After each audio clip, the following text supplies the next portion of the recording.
Hello students, today's topic is development of linguistic skills. Dr. Shivani is here. Last time हमने method, procedure, approach in सब के बारे में study करी थी. Whenever one visits any school in India where English is taught as a second language, it is generally observed that a teacher first begins with writing of alphabets. Generally हमने देखा है schools में बच्चे को लिखना सिखाना शुरू करते हैं. सबसे पहले डॉट देंगे या लाइनिंग के ऊपर बच्चे को पेंसिल घुमाने के लिए बोलेंगे. The second stage is reading and then speaking. The skill of listening is given to the least importance. However this is the most unnatural method. The procedure should be listening, speaking, reading and writing. Procedure क्या होना चाहिए linguistic skills develop करने के लिए? Listening, speaking, reading and writing. Writing comes last. First है इसमें skill of listening. Language learning involves development of skills such as listening, speaking, reading and writing. Language learning में basically 4 skills होती हैं जिनका development किसी भी लैंग्वेज के लिए मस्ट है. कौन सी 4 बेसिक स्किल्स हैं? Listening, speaking, reading and writing. To facilitate understanding it is essential to listen as well as speak. किसी भी कंटेंट को अच्छे से समझने के लिए लिसनिंग और स्पीकिंग आपकी अच्छी होनी चाहिए. आवश्यक हैं दोनों चीज़ें. Hence, listening and speaking are compulsory to each other. Therefore, practice in listening should precede practice in speaking. This is because without listening, speech has no meaning. Language operates in a social situation, that is in the presence of a speaker and a listener. The speaker conveys his ideas and feelings which the listener comprehends. Thus, speaking is an active process.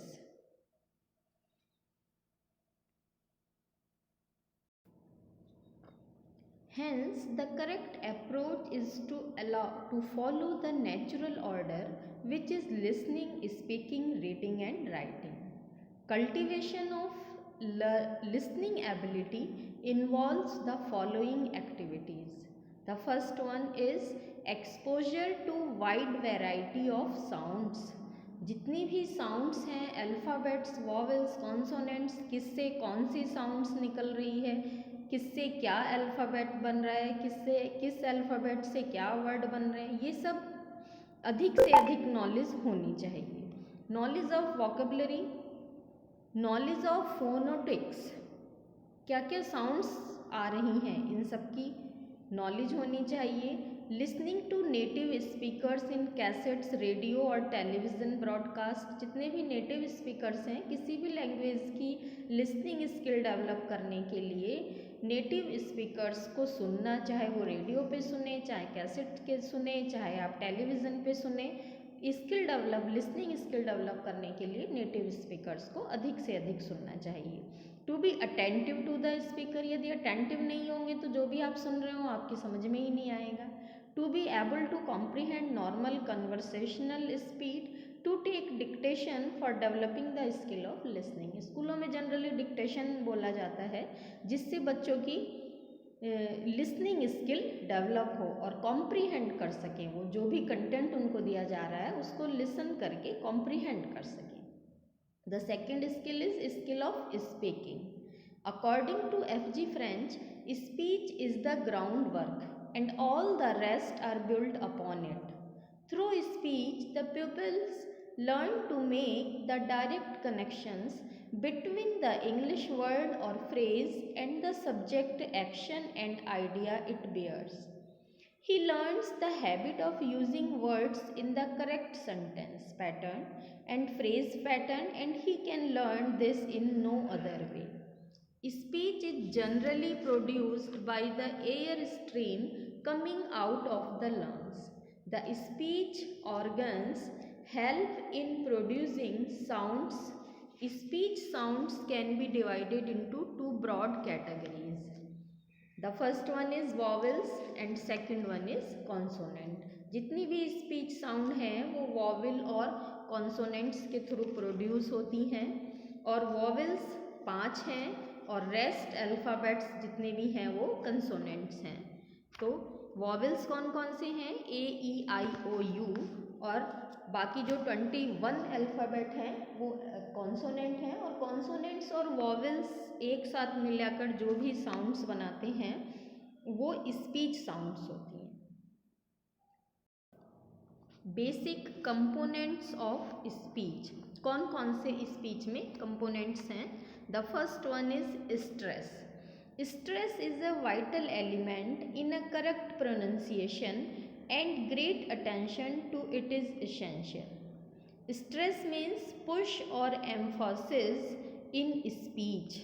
जब speech में push और किसी word पर emphasis कम और किसी पर ज़्यादा दिया जाए, that is stress.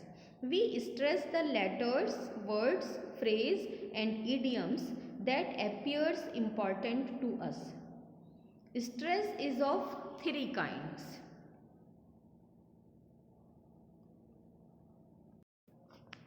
The first one is syllable stress, the second is word stress and the third one is sentence stress.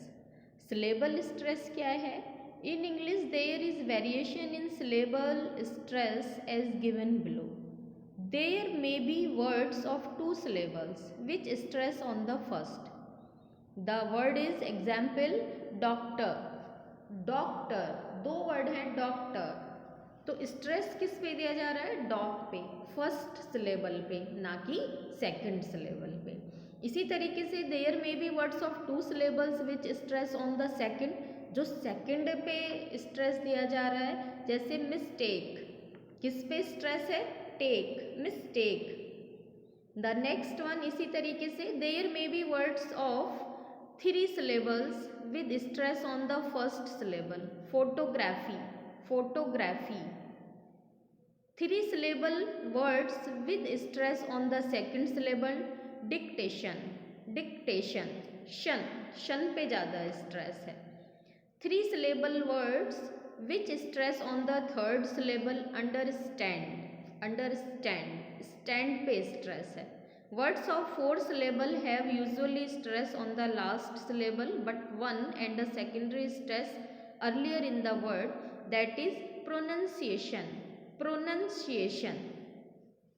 Word stress. Connected words are stressed and structural words are not stressed. कुछ words पे stress देते हैं, कुछ words पे नहीं देते। जैसे noun, main verbs and adverbs are stress, whereas articles, auxiliary verbs, preposition and conjunctions are not stressed. Third one is sentence stress. In a sentence important words are stressed which leads to difference in the meaning. जो आप किस पे stress दे रहे हैं, किस पे नहीं दे रहे हैं, उससे मीनिंग भी चेंज हो जाता है। द सेकेंड कंपोनेंट है rhythm. According to Oxford dictionary, rhythm is the metrical effect produced in words, prose, music और motion by the relations in quantity, stress, time और energy between the syllables, words, notes or movements that succeed each other. जैसे nursery classes में rhyming होती हैं, बच्चे बिना उसका meaning जाने या कोई भी उसका एक्सप्लेनेशन जाने उसको लर्न कर लेते हैं। क्यों? क्योंकि उसमें एक रिद्म, राइम और रिद्म होती है। जैसे ट्विंकल ट्विंकल लिटिल स्टार, है ना, Jack and Jill went up the hill to fetch a pail of water. बच्चे उसको ऐसे ही लर्न कर लेते हैं। क्यों कर लेते हैं? क्योंकि उसमें रिद्म है। नेक्स्ट है intonation. Intonation means modulation of voice और द वेरिएशन इन पिच। क्या है इंटोनेशन? वॉइस में आपको मॉड्यूलेशन और पिच में वेरिएशन, कभी कम कभी ज़्यादा, जहाँ तेज बोलना है कहाँ कम बोलना है। It happens due to the tightening or slackening of our vocal cords and the sounds that are produced. According to Freshby, much of the meaning of the spoken language is conveyed by the tone in which it is said. Generally यदि कोई हम एक poem है, आपने भी पढ़ी होगी, वीर तुम बढ़े चलो, धीर तुम बढ़े चलो, सामने पहाड़ हो, सिंह की दहाड़ हो, कैसा महसूस हो रहा है कि जोश भरा जा रहा है। यदि इसी कविता को हम, इसी पोयम को इस तरीके से कहने लगे, वीर तुम बढ़े चलो, धीर तुम, तो क्या लगेगा कि है तो वीर रस की कविता और ऐसा लग रहा है जैसे रोना शुरू कर दिया हो। तो इंटोनेशन से हमारी वो चीज़ें, पिच और साउंड, वॉइस ऐसी ही हमें लगती है। Next one is fluency. Fluency means the uttering of words and sentences with no gaps or hesitation in the middle. Good spoken English is one in which words are spoken without stuttering and stumbling over sound or sequence of sounds. Fluency क्या है? किसी भी बात को बिना hesitation के और बिना गैप के एक लगातार वे में बोलना, फ्लुएंट वे में बोलना, उसको कहते हैं फ्लुएंसी। तो स्पीकिंग में फ्लुएंसी मस्ट है, चाहे वो किसी भी लैंग्वेज में हो। नेक्स्ट है juncture. Juncture is the slight pause to indicate syllable break in the chain of speed sound. क्या होता है जंक्चर? एक स्लाइट पॉज है। कहाँ पर पॉज, कहाँ पर है? सिलेबल के बीच में। कई बार एक शब्द होता है तो उसको हम जब ब्रेक करते हैं तो एक छोटा सा पॉज आता है। जैसे एग्जाम्पल है वेन एवर, वेन के बाद स्लाइट पॉज है, वेन एवर, ऑलवेज, है ना। तो ये क्या कहलाता है? जंक्चर। और लास्ट वन है pause. Pause means to stop for a while after comma, full stop etcetera. Full stop और कॉमा के बाद स्लाइट पॉज, जो थोड़ा सा हम रुकते हैं थोड़ी देर के लिए, उसको पॉज कहते हैं। The pause can change the entire meaning of a sentence. पूरे सेंटेंस को मीनिंग ही चेंज कर देता है आपका पॉज को स्पीकिंग में यूज करना। Example, Mohan comes here, Mohan यहाँ आता है। दूसरा सेंटेंस देखिए, Mohan comma come here, Mohan यहाँ आओ। दोनों सेंटेंस में वर्ड्स सेम हैं किंतु कॉमा ने उसका सेंस बदल दिया है। तो ये आपकी स्पीकिंग स्किल थी। Important points in speech training. Speech training में हमें जनरली किन किन बातों को ध्यान में रखना चाहिए?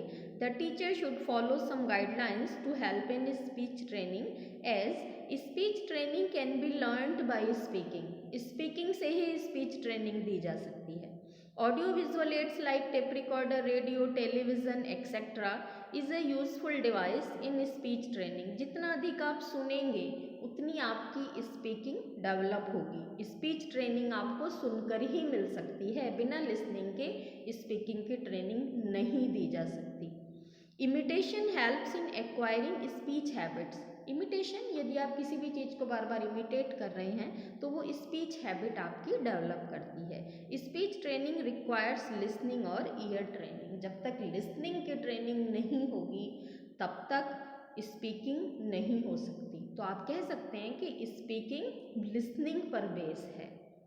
यदि आपको स्टूडेंट्स, यदि आपको वीडियो पसंद आई तो प्लीज़ चैनल को सब्सक्राइब करें, वीडियो को लाइक करें और शेयर करें, ताकि और स्टूडेंट्स भी जो वीडियो से लाभ उठा सकते हैं, घर बैठे लाभ उठा सकते हैं, वो भी वीडियो को देखकर लाभ उठाएं। धन्यवाद।